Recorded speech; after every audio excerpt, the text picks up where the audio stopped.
It is a bright morning. The Life Stories crew sets off at sunrise. Our destination, Ginger Town. Here we'll meet and interview Peter Ogik, an albino who has made remarkable endeavors to be a deliverer of his own kind.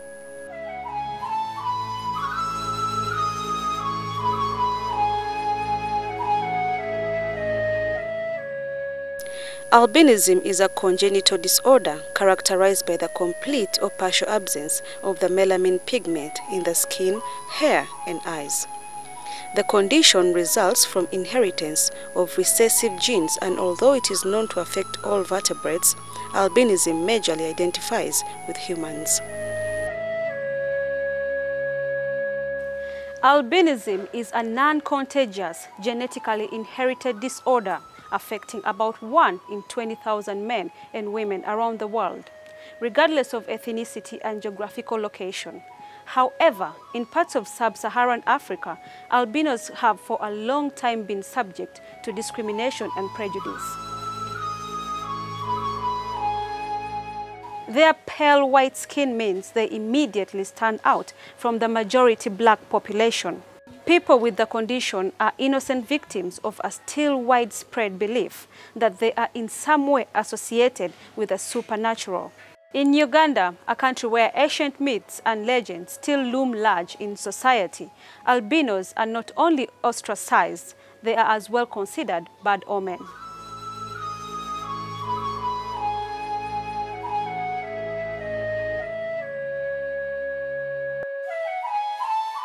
Tonight on the program, we revisit the challenges that people with albinism still face. I'm Zuena Chiremasali. Welcome to Life Stories.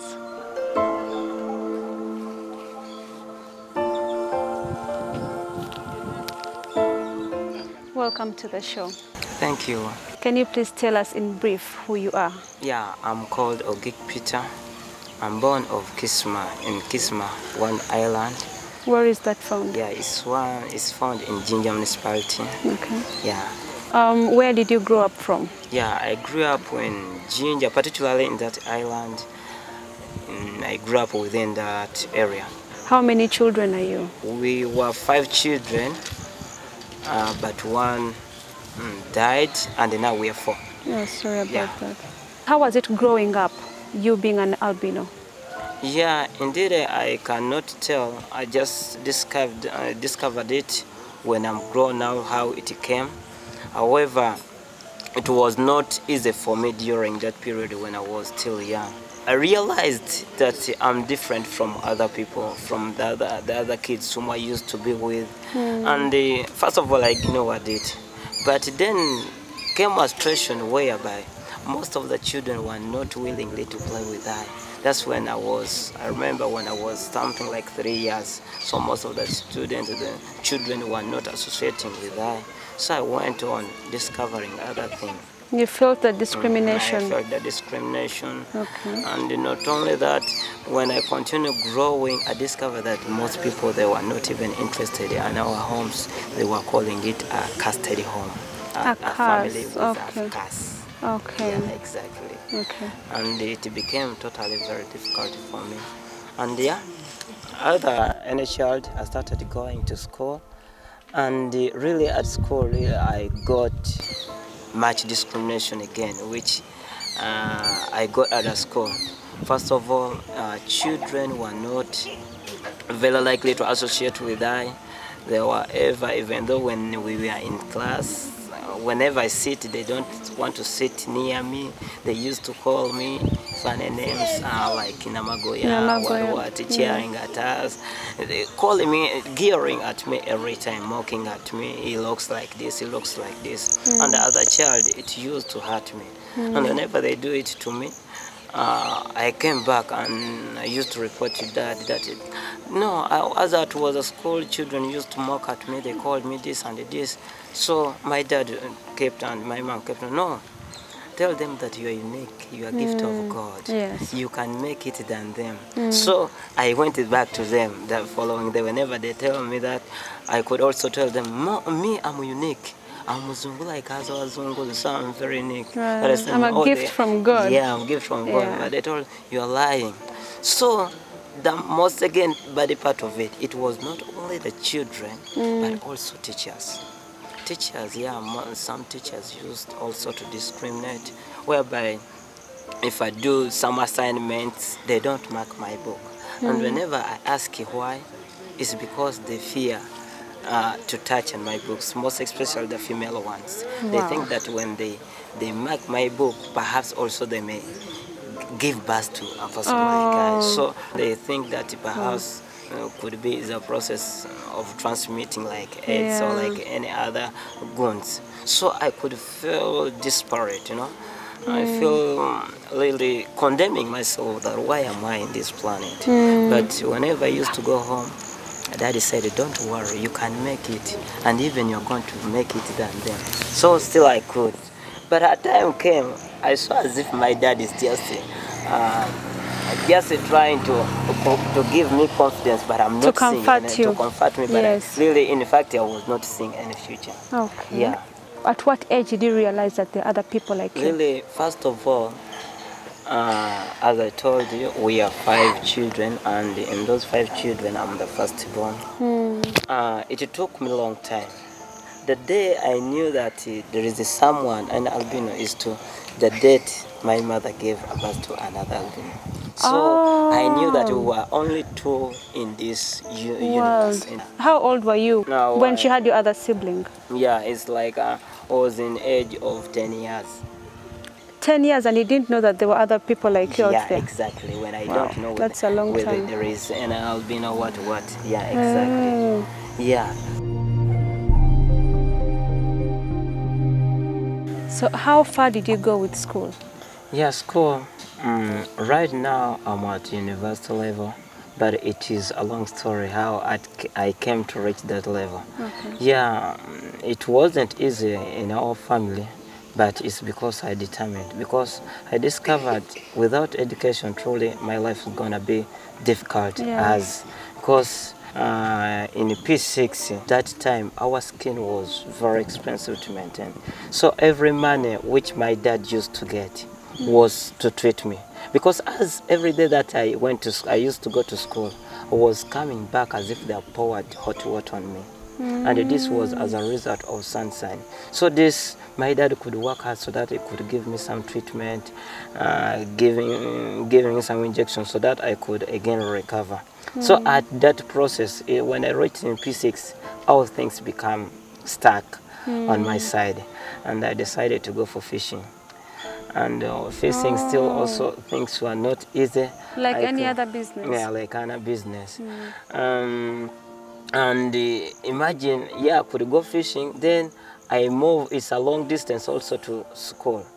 Because I used to move from Kisma Island to Lakeside, not to move, but to row the boat myself. Wow. Yeah, because already I started fishing. So I could row the boat myself from Kisma one island to Masese, where there was a primary school, that is Lakeside Primary School.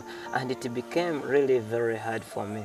Reached to an extent, we drawn in. And as a result of that, really it hurted my dad so much. And this one forced him at least to look away of talking to politicians by that time so that they could bring there a school to save other people in the community.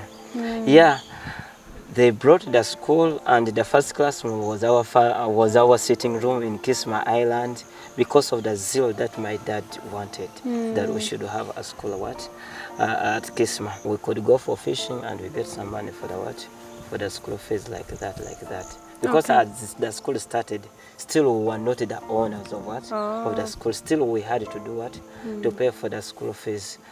And as I went on fishing, my skin worsened because of the sunshine which I used to be in.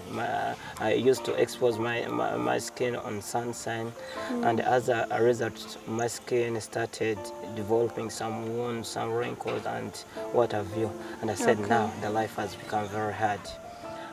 Is when I got my friend, I call him my friend, is now more than a friend. He became my brother. That's Pastor Gilbert Payago. Said, oh Peter, you can make it. Please, let's stay outside. And we started staying with the pastor.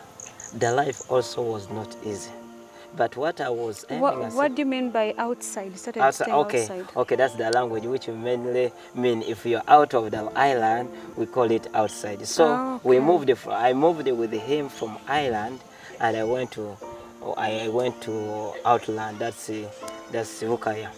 I said in Wukaya, the life was also not easy, but all what I was aiming is to read hard.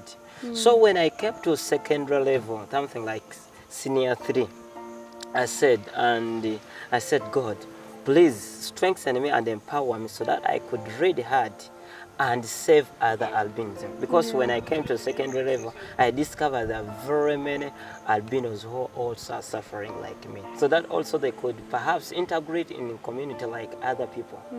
My main aim was to blind color the eyes of people about albinism, but to see the potential which they have towards the potential towards any work that they can be given. So with Pastor Gilbert, yes, life was not easy. We were introduced to a certain type of food which was, we called it mooks and chicks. By that was not easy. We used to feed on that. I was not caring what type of diet which I'll be using. And the other, I think they may ask, what is chicks and mooks? That was mukene and chwada. Yeah, we called it as that because we were giving it a precious name because it was the one to sustain us alive. Yeah. So we decided to call it that precious name, mooks and chicks. So that was our good diet. So yeah, I used to move from that Wukaya to Gingeses, where I went in for my secondary level. I could move there on foot. I was able to complete the senior 4. Then things worsened at going to senior 5. Senior 5. Money was the problem. So there was a friend who also helped me, gave me a camera, and I started getting some photos so that I could hand. And with some assistants which were coming from my dad, and we started pulling slowly by slowly, till I was able to finish up my senior 6. Then again, I got a big challenge in joining a university. Because remember, I was aiming to achieve what I was yearning for when I was still young. Because I was feeling, at least to be an advocate, to become the voice of the voiceless. So I started, at least I worked the little which I could, and also Dad also added in something, and I started studying at the university. And that's where you are now? That's where I am. Though things are not going on well, but I believe that I'm going to make it. I'm seated here with this beautiful young girl. Is she your daughter? No, she's not my daughter. We are not really related anywhere. But as I was still as we formed this association, one day I met with her mother. And the mother was this woman of low earning. The money which she was getting from the papyrus. She used to make this mat.